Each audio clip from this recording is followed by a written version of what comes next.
त्यांच्या भीमा पाटस सहकारी साखर कारखान्याला अजितदादांनी किती मदत केलेली आहे?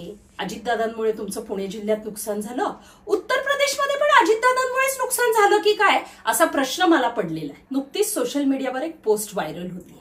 त्यामध्ये भाजपचे कार्यकर्ते आणि मार्केट कमिटीचे एक संचालक असं म्हणतायत की अजितदादांना महायुतीतनं बाहेर काढा, कारण महायुतीमुळे आणि अजितदादांमुळे म्हणजे महायुतीत अजितदादांना घेतल्यामुळे भाजपचं खूप नुकसान झालंय।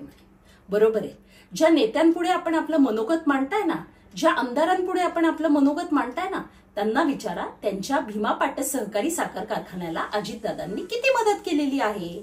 बाकीच्यांनाही आपण जे बोलताय ना, त्या प्रत्येक कार्यकर्ता जो तिथे उपस्थित आहे त्यांना मनातून विचारा की अजितदादांची त्यांना किती मदत झाली। आणि बरोबर आहे तुमचं, अजितदादांमुळे तुमचं पुणे जिल्ह्यात नुकसान झालं, उत्तर प्रदेशमध्ये पण अजितदादांमुळेच नुकसान झालं की काय असा प्रश्न मला पडलेला आहे।